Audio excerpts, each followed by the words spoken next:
All right, first matchup we have here is against longtime community member Ezra Height. Off the tee, I clip a tree and end up missing the Mando, which is not ideal, especially when we're talking about going up against some super elite players like Ezra.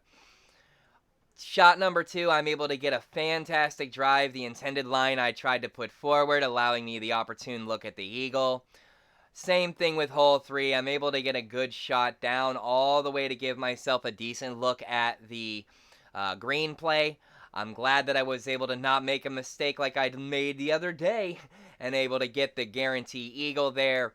Playing against players like Ezra are very difficult. No lead is safe, and you're going to see that in this video. Playing against these featured players, no lead was safe. No matter how well I played, it was all about going mistake-free and playing elite disc golf. I did have some pretty great throws here, but Ezra really played with his A game on this matchup, and I really enjoyed this matchup. Check out this shot right here. Almost getting the eagle on the top of the pyramid. Yeah, let's go. Unfortunately, I don't throw my tee shot on 6 correctly, and I end up OB. I think to myself, I gotta run the birdie. I didn't get it. And these things happen in the game. That par kind of put me in a down spot to think, like, I'm not going to be able to catch up now. But I can't give up. I got to just keep playing clean disc golf. So I play the big play to get to the green just so I can save the birdie. You know, and you got to do what you got to do. On hole 8, I'm really kind of worried I'm not the most efficient at this layout. So I'm thinking I just got to get a safe shot down for the birdie. And then hole 9, I go for the flex play. My heart drops just a tiny bit because I clip a tree and I'm afraid I'm going to roll an OB. I don't, but Ezra comes through with the huge clean round. Good game, Ezra. I have nothing to complain about there. That was a fun match, and thank you so much for all of the support you've shown the community for the last, 2 years, man. I appreciate you. The second matchup I want to feature is against Marcus. Marcus is also a longtime Valley player, super elite. Been active a long time in the communities, and I love the fact that Marcus isn't afraid to give tips and advice to anybody who is curious.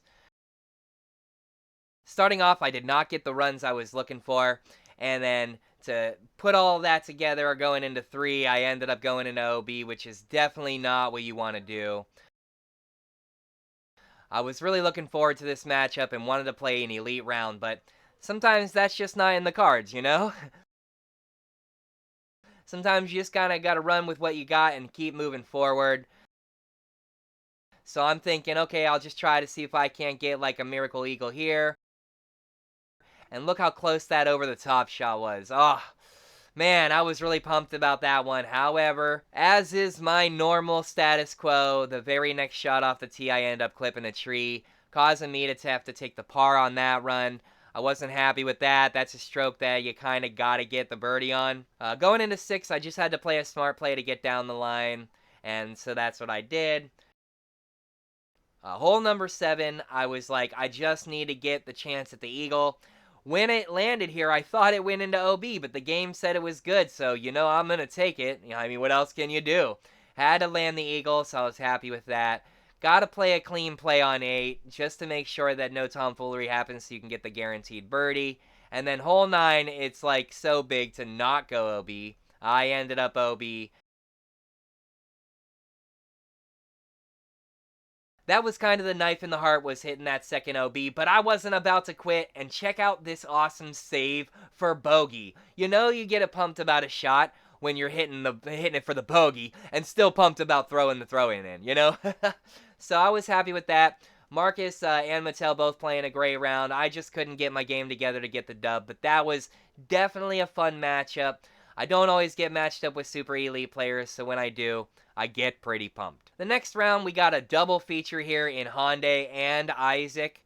Isaac especially, I've played Honda before, a difficult matchup, but I've never played Isaac.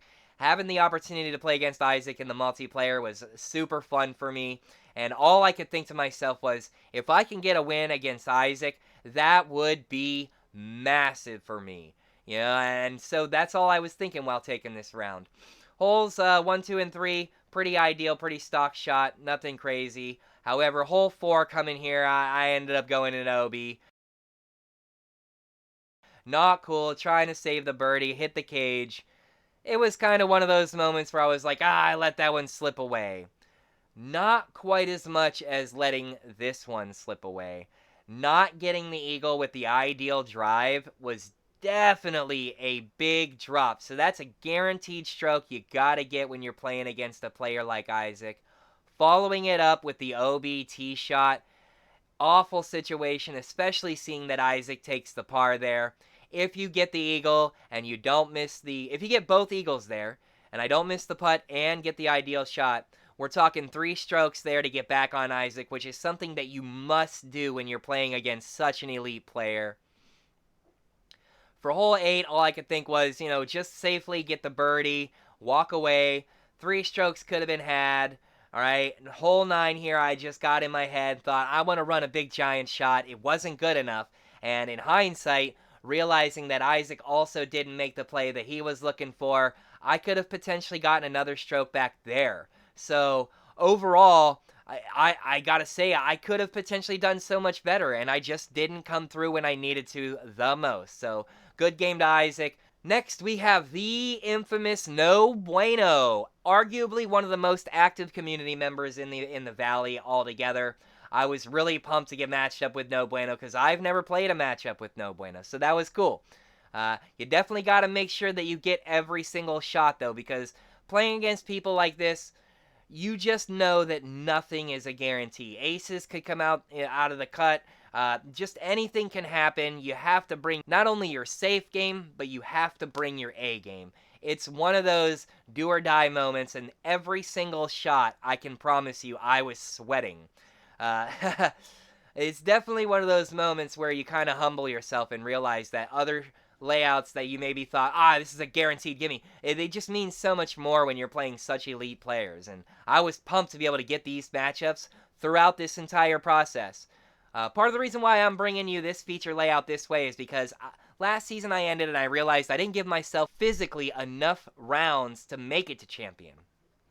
So what I decided to do for this season was to just run all these matchups. I think I ran 50 matchups just to get myself to my relative place where I left off from last season to begin the actual process of this season. I really like that idea, just getting myself back to where I need to be and then showcasing all the matchups from that point on.